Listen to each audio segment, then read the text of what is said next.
하나님의 말씀은 창세기 8장 6절에서 12절 말씀입니다.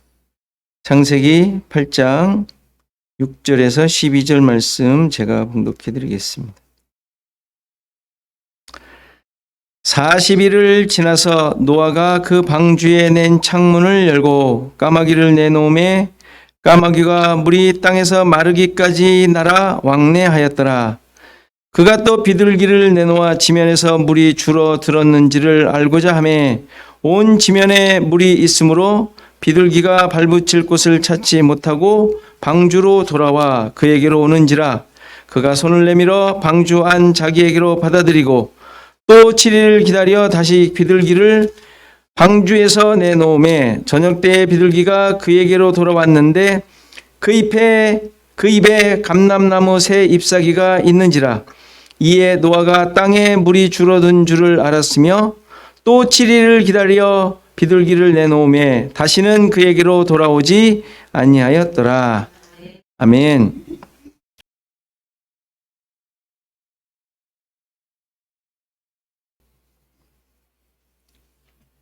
자, 우리는 창세기를 통하여 하나님의 구원 역사라는 기준으로 보고 있습니다. 온통 예수 그리스도를 통하여 이루실 구원을 모든 사건들을 통하여 보여주고 계시는 거예요. 그러면 이런 창조, 그리고 범죄, 타락, 쫓겨남, 자기 마음대로 삶, 그러면서도 번성함, 그런 가운데 홍수, 이런 것들을 지금 보고 있는데 이런 것들이 창세기에 기록되어 있는데 우리가 읽지 않습니까? 또 배우지 않습니까? 도대체 어떤 의미를 주고 있습니까? 여러분들에게. 죄인들을 위한 구원 역사인데 그렇게 우리가 보고 있는데 그런 일들이 어떤 의미를 주느냐 이 말이에요. 이런 질문은 창세기만이 아니죠.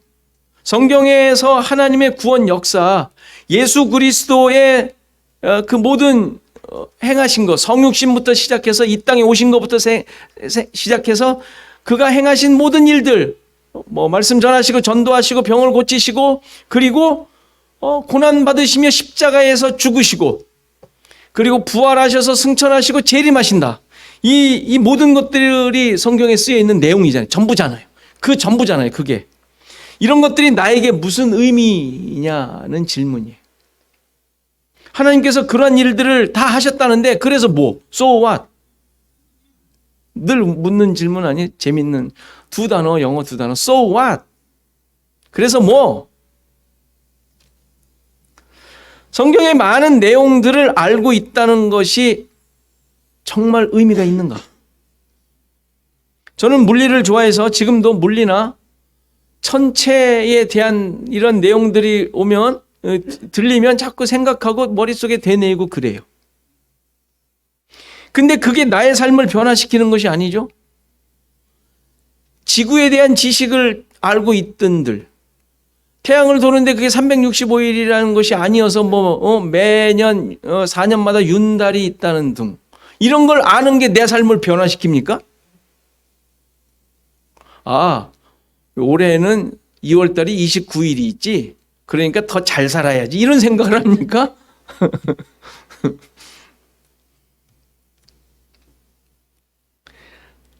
삶을 변화시키지 않을 뿐만 아니라 이것이 신앙적인 면에서도 특별한 의미를 가져다 주는 것도 아니잖아요.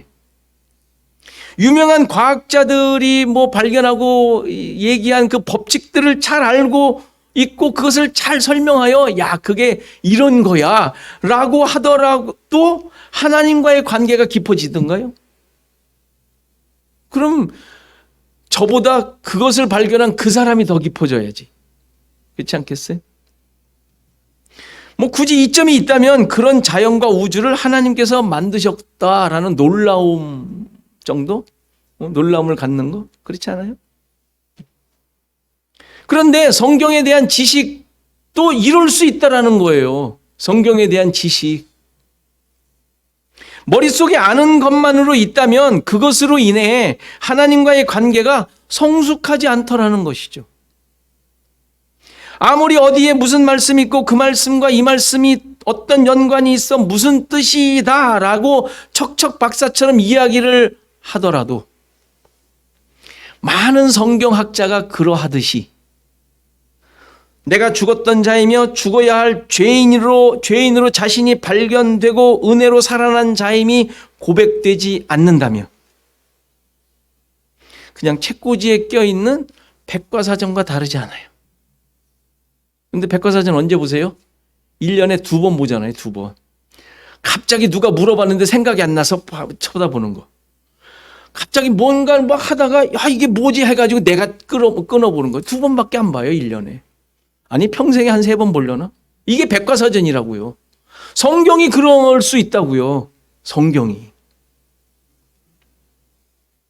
요즘 주중 독서 나눔에서 보고 있는 기독교의 핵심 진리 102가지라는 책이 있는데 그 책은 조직신학의 내용을 좀 더 쉽고 간단하게 쓴 책이에요.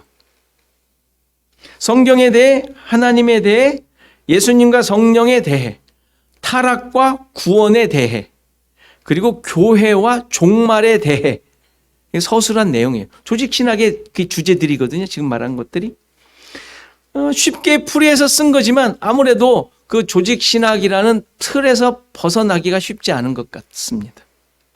그래서 우리가 그 모임에서 그냥 읽고 끝나면 사실을 확인하고 그냥 지식으로 남는 것에 지나지 않는 책이 되기 때문에 서로 그 내용을 나누며 나에게 또 적용시키고 하나님께서 일하시고 역사하신 그 사실이 나에게 어떻게 또한 일어났는지 또 나의 삶에 어떤 의미가 있는지 이런 것들을 확인하고 함께 나누며 이 책의 내용이 그냥 지식으로 남지 않고 그래도 하나님이 역사하신 말씀으로 역사하는 내용이 되도록 애쓰고 있어요.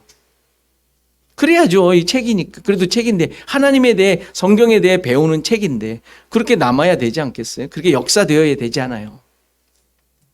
예를 들어 어저께 토요반에서 나눈 내용은 하나님의 역사와 작정이라는 내용 중에서 창조, 섭리, 그리고 기적과 이적에 대한 내용이었어요. 그것을 나눴어요. 하나님이 일하신 게 많이 있지만 그중에 창조, 그다음에 섭리라는 게 있죠. 다스리는 거. 그리고 기적과 이적, 기적과 이적 이런 내용을 나눴습니다. 그중에 섭리라는 것은 하나님께서 창조하신 세상을 다스리시고 이끄시는 그 일하심을 말하는 단어예요. 섭리라고 해요. 그럼 하나님께서 이렇게 창조하신 세상을 섭리하신다는 사실이 무슨 의미가 있습니까? 섭리의 목적이 무엇일까요? 그것을 알고 깨달은 내가 그런 하나님이 그렇게 다스린다고 하니까 그러니까 평안하지. 신자에게 평안을 주는 것이 목적일까요? 물론 하나님께서 다스리시기에 신자들은 평안할 수 있습니다. 당연히 이러한 하나님의 다스림으로 우리의 삶에 대하여 평안함을 고백할 수 있어요. 그럼 우리 평안하라고 다스리시는 것입니까? 그렇다고 대답하면 큰일 나요. 왜냐하면 항상 평안하던가요? 그럼 하나님이 다스리다 말다 그래요? 아니잖아요. 나 평안하라고 다스리시는 게 아닌 건 확실해요. 그렇죠? 내 꼴을 보니까 알 수 있어요. 그러면 하나님의 능력이 그런 섭리를 다스리는 그 능력이 전지전능하신데 신자들이 이 세상에서 승리자처럼 떵떵거리며 살라고 전지전능한 것이 아니잖아요. 우린 그건 알잖아요. 마찬가지인 거예요. 절대 그건 아니죠. 전지전능하시다는 것이 신자들에게 승리자처럼 떵떵거리며 살라고 전지전능하신 게 아니잖아요. 무한 능력의 하나님이시지만 자기 백성에게 힘을 주시기 위해 가지신 능력이 아니잖아요. 여러분들에게 능력 주려고 하나님이 체육관 다니세요? 힘을 막 갖고 계시는 거예요? 아니잖아요. 약간 기분이 상하신 것 같아. 하나님이 그러시지 않나? 이렇게 생각할 수도 있는데 웃기지 말라는 식으로 얘기를 하니까 조금 기분이 상하시지 않았나? 나의 평안과 나의 승리와 내가 이 세상에서 떵떵거리며 살기 위해서 하나님이 계신 게 아니란 말이에요. 하나님의 일하심을 알고 깨닫고 어떠하심에 대해서 우리가 고백하는 것은 그런 하나님을 이용하라는 것이 아니라 그런 하나님이심을 확인하고 배워 내가 어떤 존재인지를 고백하고 그분의 인도와 은혜가 아니면 살 수 없음을 알아 그분 앞에 항복하라는 거예요. 항복. 그분을 데리고 나가 저 사람 때려주라는 게 아니라 그분을 손잡고 나가 하나님 쟤 좀 혼내주세요. 아니면 하나님 이거 좀 해결해 주셔야겠어요. 가 아니라 그런 하나님 앞에 내가 누구인지를 깨달아. 어떤 존재인지를 깨달아 항복하라는 거예요. 많은 신자들이 믿음을 세상살이의 수단으로 이용하려고 그래요. 신자들이 믿음이라는 걸 가지고 세상살이의 수단으로 쓰는 거예요. 불신자들이 무당 찾는 것과 뭐가 달라요? 그렇죠? 무당 왜 찾아요? 그거 좀 해결해 달라는 거 아니에요? 요거 좀 어떻게 해결할 수 없냐고 물어보는 거 아니에요? 하나님은 그렇게 이용해 먹으면 안 되잖아요. 그런 하나님도 아니잖아요. 그런 나도 아니잖아. 내가 누구예요? 우리가 그런 존재 아니잖아요. 분명하잖아요. 약간 그런 마음이 조금 있지만 그거 빨리 떨쳐버려야 될 거잖아요. 절대 그거 아니라고. 당연히 벗어나야 할 모습. 그러니까 이 창세기를 우리가 보면서 뭐 다른 책도 다 마찬가지지만 지금 배우고 있으니까 이 창세기 내용이 우리에게 주는 도전도 똑같은 거예요. 이런 하나님에 대해서 알고 배우고 깨달아 이용해 먹으라는 게 아니죠. 홍수 사건으로 하나님께서 의도하시고 드러내신 것은 하나님께서 죄인들을 향하여 얼마나 사랑과 관심으로 구원하려고 하시는지 계획하신 것인지 보여주는 것이잖아요. 그리고 이 사실을 통하여 신자들은 나를 향한 역사이심을 깨닫고 고백하는 거죠. 그리고 자신의 모습을 깨닫고 하나님의 섭리를 의지하는 삶을 사는 것, 이게 참된 신자의 자세인 거예요. 창세기를 보며 우리 자신들을 되돌아보고 고추 잡아야 될 모습인 것이죠. 오늘 읽은 본문도 이러한 하나님의 일하심을 보여주는 내용이에요. 6절을 보면 40일이 지났다고 하죠. 잘 아시듯이 40이라는 숫자는 성경에서 하나님의 뜻이 이루어지는 기간이에요. 특히 고난과 기다림의 기간, 신자들이 훈련받는 기간, 그렇죠? 그리고 하나님의 뜻이 이루어지는 그런 과정을 의미하는 숫자가 40이라는 숫자예요. 따라서 40일이 지났다라는 말은 하나님의 시기가 되었다는 의미예요. 계획하신 바가 이루어졌다라는 뜻이란 말이에요. 40일이 지났다라는 말은. 그러면 하나님의 의도하신 그 계획하심이 이루어진 내용이 무엇일까요? 노아가 보여주고 있어요. 노아의 행동을 통해 알 수 있어요. 노아가 어떻게 합니까? 무엇 합니까? 방주에 낸 창문을 열었다고 해요. 이것이 무슨 의미일까요? 별 의미가 아닐 것 같아요. 그냥 창문을 열었으니까. 창문 열만 하잖아요. 창문을 어떻게 만들었을까? 그때 유리가 있었을까? 유리였을까? 그냥 나무로 다 막은 문일까? 이런 거는 아무 필요 없는 상상이에요. 어쨌든 창문을 열었답니다. 그냥 있는 창문을 연 것으로 생각할 수 있지만 이 창문은 앞서 방주를 만들 때 설명되었던 창문으로 짐작할 수 있어요. 6장 그 앞에 16절을 보면 창을 내는데 어떻게 내라고요? 위에서부터 한 규빗 되는 곳에 옆으로 내라라고 돼 있어요. 그러니까 옆으로 나 있는 거, 보통 위로 나 있다고 가끔 생각할 수 있는데 옆으로 내라고 했으니까 옆에 나 있는 것으로 보는 게 확실해요. 위로 놨으면 뭐 다 그 물 새지 않겠어요? 혹시 비 오는데. 그렇죠?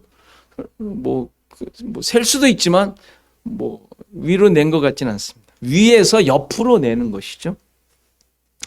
근데 이때 창은 우리가 생각하는 일반적인 창이 아니라 그랬어요. 그렇죠? 뭐라 그랬어요? 그 단어의 의미가, 그 창이라는 단어의 의미가 그냥 창문, 윈도우가 아니라 빛, 정오, 대낮이라는 단어라 그랬어요. 그리고 내다, 창을 내다 할 때 그 내다라는 말이 이루다라는 의미라 그랬어요. 이루다. 그러니까 창을 위로부터 한 규빗에 내라는 말은 위로부터 주어지는 빛, 진리, 그 진리를 통하여 진리를 깨달아 방주가 완성되었음을 의미하는 표현이었단 말이에요.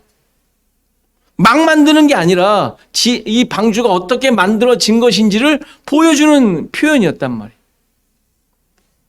그러니까 방주라는 존재는 하나님께서 함께 하시는 집, 성전으로 만들어진 것, 하늘로부터 주어지는 진리, 빛이 담겨진 집이라는 뜻이란 말이에요. 우리를 의미하는 거예요, 우리.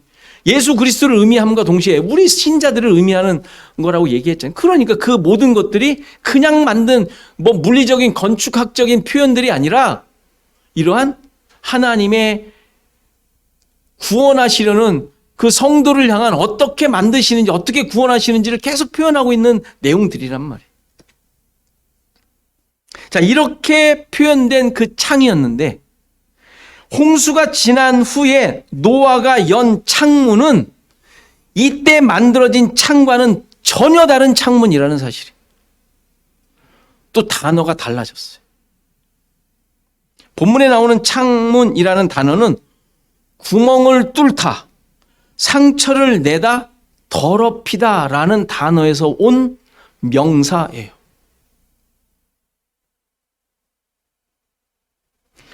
그러니까 그 창문의 의미가 뭐가 돼요? 방주에 구멍을 낸 거.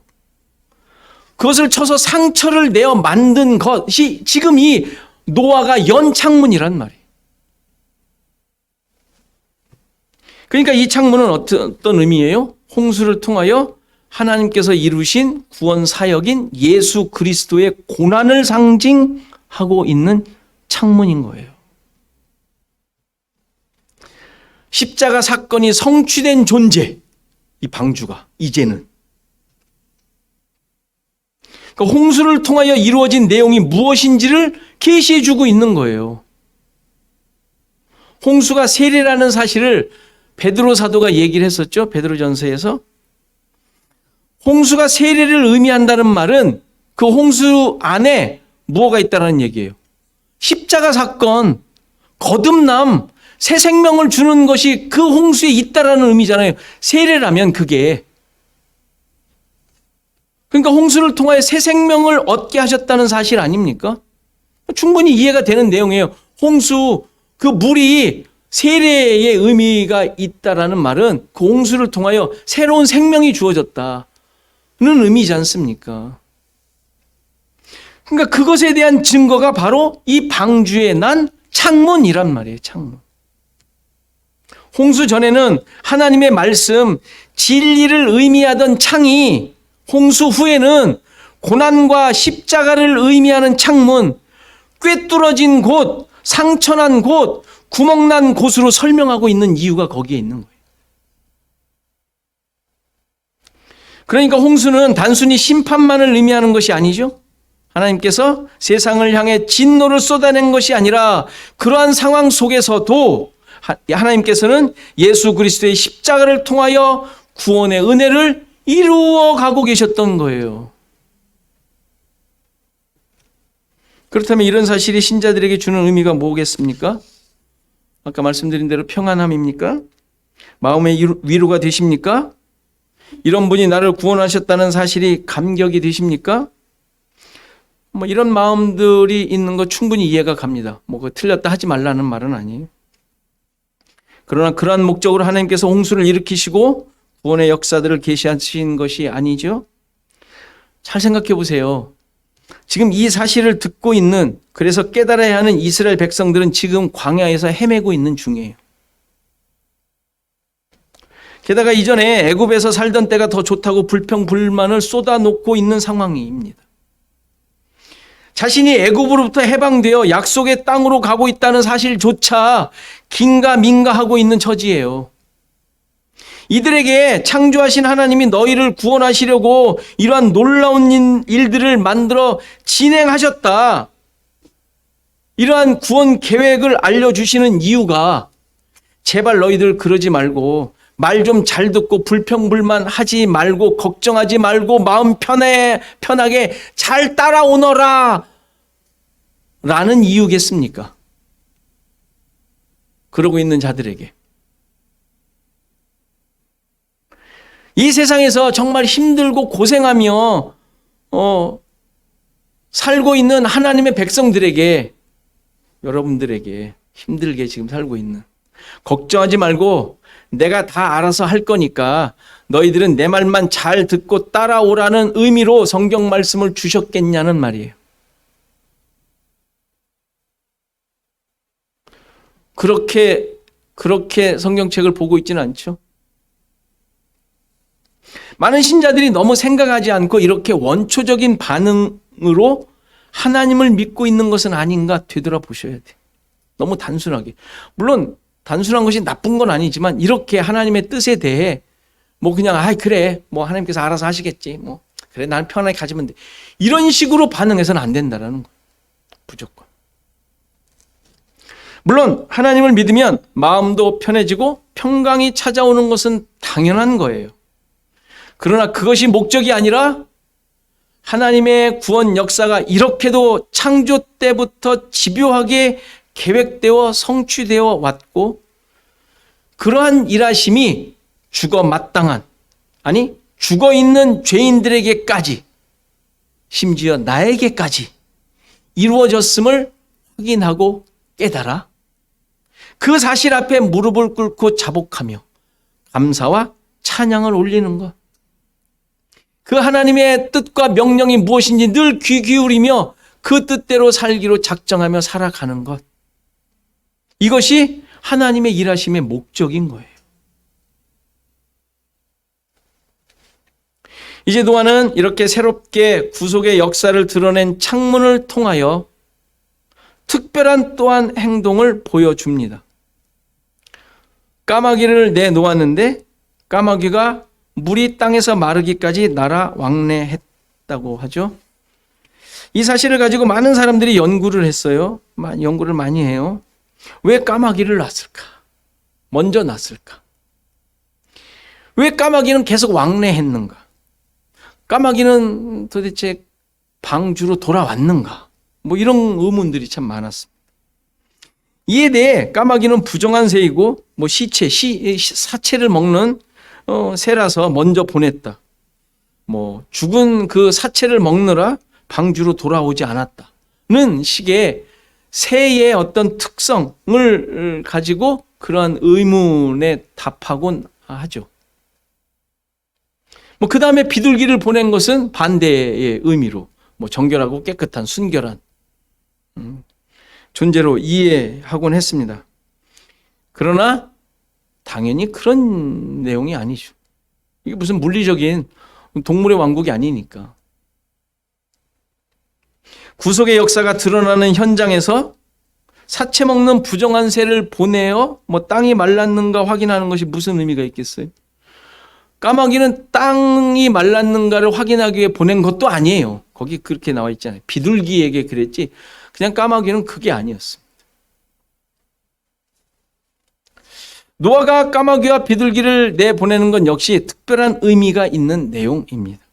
먼저 까마귀라는 그 단어, 새의 이름의 의미는 저녁이 되다, 어두워지다, 빛을 잃다라는 동사로부터 온 단어예요. 까마귀라는 단어가. 그러니까 어두움을 의미하는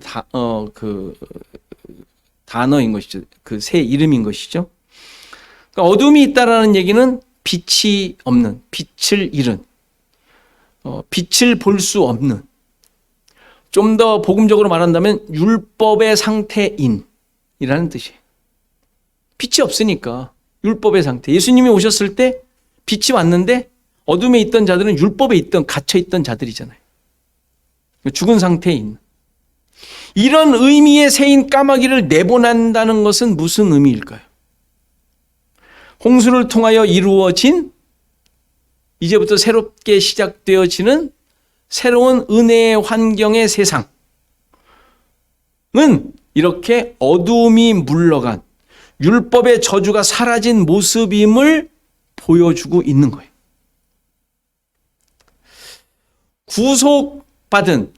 구속되어진 방주에서 새로운 생명을 가진 자들이 살아갈 세상은 이렇게 어두움이 물러간, 어두움이 없는, 율법의 저주가 제거된 세상이라는 것을 상징적으로 보여주고 있는 것이죠. 까마귀가 물이 땅에서 마르기까지 날아 왕래했다고 합니다. 물이 마르고 땅이 드러나는 것은 이미 앞서 우리가 창조 사건을 볼 때 셋째 날에 묻이 드러나는 것이 어떤 의미인지를 가지고 설명할 때 했었습니다. 묻이 드러나는 것은 하나님의 구원 역사라고 그랬어요. 이스라엘 백성이 애굽에서 나올 때, 가나안에 들어갈 때 강이 갈라져 묻이 마른 땅으로 드러나는 것을 의미한다고 했죠. 그러니까 여기서 물이 땅에서 마른다, 땅이 드러난다라는 것은 하나님의 구원 역사예요.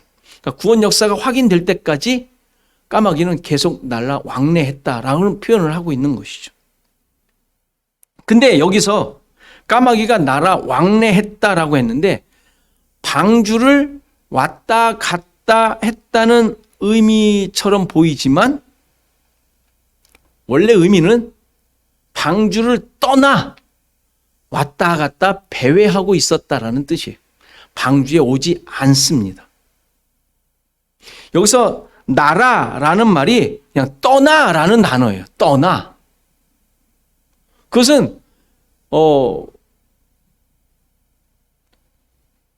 그 가인이 여호와 앞을 떠나 할 때 그 떠나하고 똑같은 단어예요. 그러니까 돌아오지 않는 것이죠. 하나님의 은혜로 방주로 돌아오지 않는. 그러니까 떠나 그가 왕래하다가 없어진 거예요. 당연히 그래야 되지 않겠어요? 어두움이니까. 그러니까 하나님의 이제 물이 마르기까지 까마귀가 날아 왕래했다는 표현은 이렇게 하나님의 구원이 완성이 되자 어두움은 완전히 물러가게 되었다라는 의미로 까마귀를 내보냈던 것이죠.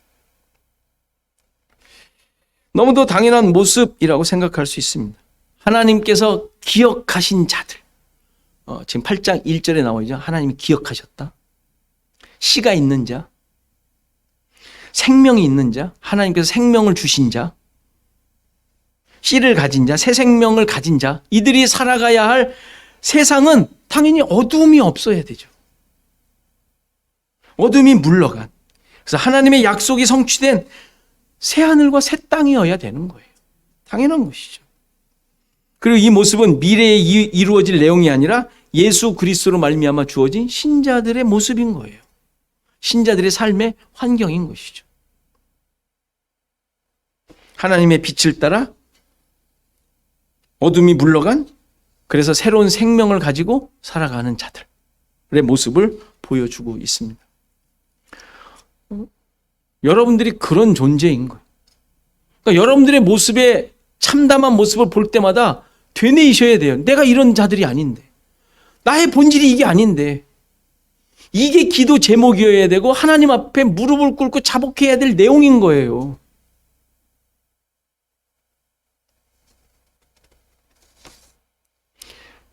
우리가 서로 함께 모여 교회에서 예배를 드리고 성도들의 교제를 나누며 늘 그들의 사정을 돌아보는 이유들이 다 거기에 있는 거예요. 잘 살아보세가 아니에요. 잘 살아보세가. 잘 살아보세는 혼자 해도 잘 살잖아요. 아니, 국가가 잘 해주잖아요. 세상이 잘 해주는데 뭘 우리가 잘 살아보세를 하겠어요. 이런 사실을 확인하고 하나님의 다스림 가운데 있음을 고백하는 삶. 어두운 가운데 행하는 자들이 아니라 이제 어둠은 물러가고 빛 가운데 거하며 빛이 된 자들 확인하며 살라는 것이죠. 자, 그렇다면 비둘기를 내놓아 보냈다라는 말은 어떤 의미겠어요? 당연히 까마귀와 반대의 의미인 것이죠. 우리는 비둘기에 대해서는 성경에 너무 많이 나오니까 어둠이 사라지고 이제 하나님의 나라가 찾아오는 모습임을 비둘기를 통하여 확인해 줍니다. 비둘기라는 단어는 원어로 여러분들 아세요? 여러분들 잘 아는 단어인데 선지자 중에 이 이름이 있는데 누구죠? 예수님께서도 말씀하셨어요. 내가 보여줄 것이 이거밖에 없다고. 요나. 요나라는 말이 히브리어인데 그게 비둘기라는 뜻이. 굳이 요나의 사역과 결부될 수도 있지만 살펴보면 여기서 비둘기가 한 모습이 마치 요나가 사명을 감당하며 보여준 모습과 많이 일치하는 모습을 보게 돼요.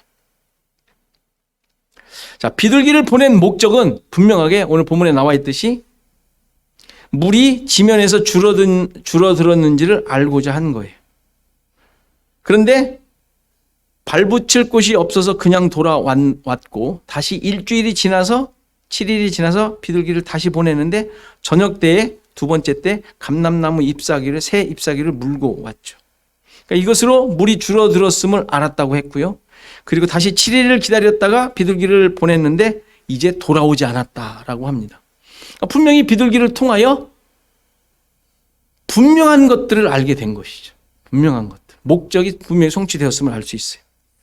이 과정 가운데 중요한 것은 당연히 감람나무 새로운 감람나무 잎사귀를 가져왔다는 사실이에요. 감람나무는 성경을 보면 특별한 의미를 가진 것을 알 수 있어요. 스가랴서 4장을 보면 감람나무가 무엇을 의미하는지 보여주는데 스가랴 4장을 보면 12절에 내가 다시 그에게 물어 이르되 금 기름을 흘리는 두 금관 옆에 있는 이 감람나무 두 가지는 무슨 뜻이냐 하니 그가 내게 대답하여 이르되 내가 이것이 무엇인지 알지 못하느냐 하는지라 내가 대답하되 내 주여 알지 못하나이다 하니 이르되 이는 기름 부음 받은 자 둘이니 온 세상의 주 앞에 서 있는 자니라 하더라. 기름 부음 받은 자라고 얘기를 하죠. 감람나무가. 그런데 기름 부음 받은 자는 우리가 잘 알고 있듯이 누구죠? 그리스도. 이게 이제 헬라어고 히브리어로는 메시아. 메시아가 기름 부음 받은 자라는 뜻이에요. 그러니까 감람나무는 그리스도를 의미하는 거예요. 구원자를 얘기하고 있는 거예요. 예수 그리스도를 예표하고 있는 표현이죠. 그러니까 새 감람나무 잎사귀를 비둘기가 가져왔는데 이건 뭐겠어요? 하나님의 특별한 구원의 소식을 가져온 거예요. 여기서 새로운이라는 이 새의 뜻은 찢어진, 방금 뜯은 이라는 뜻이에요. 그러니까 이렇게 뜯었다는, 찢었다라는 의미가 있는 단어예요. 그래서 새 감람나무 잎사귀는 찢어 뜯은 감람나무 잎사귀라는 의미예요. 이건 역시 그리스도의 고난을 의미하고 있죠. 그러니까 비둘기가 가져온 것이 뭐예요? 예수 그리스도의 십자가로 말미암아 주어질 새로운 생명, 그 생명의 양식을 의미하고 있는 것이죠. 새로운 세상에서 새 생명을 가지고 살아야 할 자들이 가지고 있어야 할 것, 그리스도로 말미암아 주어지는 새 생명의 양식. 좀 더 우리 잘 아는 것으로 익숙한 것으로 말한다면 복음을 가져온 거예요. 그것이 바로 물이 말랐다라는 증거란 말이에요. 묻이 드러난 증거. 묻이 드러남으로 주어지는 것, 구원이잖아요. 새 생명, 가나안이 주어지잖아요. 광야가 주어지잖아요. 새로운 생명이 주어지잖아요. 그리고 하나님의 구원 역사로 인하여 어둠은 물러가고 새로운 세상, 예수 그리스도로 말미암은 생명이 주어진 자들이 사는 세상, 이 세상이 오게 되었음을 이 두 세를 보내는 장면을 통하여 보여주고 있는 내용이에요. 그냥 동화 같은 얘기들이 아니라, 그렇지 않겠어요? 하나님이 지금 새로운 세상의 시작을 알리시는 작업을 하고 계시는데 무슨 동화 얘기를 하겠냐고요. 동물의 왕국 얘기가 들어가 있겠냐고요, 여기에. 그렇지가 않죠. 이렇게 하나님께서는 홍수를 통하여 새로운 생명을 가진 자들로 하나님의 나라를 만들어 가실 것임을 보여주고 있는 것입니다. 그리고 예수 그리스도로 말미암아 이 새 생명을 가진 자들이 교회를 이루고 하나님 나라를 만들어 가고 있는 것임을 이미 홍수 때부터 이렇게 말씀해 주고 계셨던 것이죠. 그리고 이 역사에 여러분들이 부름을 받아 지금 살아가고 있는 거예요. 다른 존재들이 아니에요. 노아와 같이 이렇게 새로운 생명을 가진 새로운 세상에서 살아가고 있는 자들이라고. 어떤 존재로 어떤 삶을 살아야 할 것인가 늘 질문하셔야 돼. 내가 누구인가 확인하시지 않으면 나도 모르게 지나간다니까요. 나도 모르게 그냥 살아가게 돼요. 왜? 그게 훨씬 더 우리의 환경에 더 많이 접하고 있고 더 많이 있으니까. 늘 고민하며 말씀 앞에 무릎을 꿇어야 할 것입니다. 이 자리와 가치를 잊지 않고 살아가시는 우리 시애틀 주원학교의 모든 성도들 되시기를 간절히 바랍니다.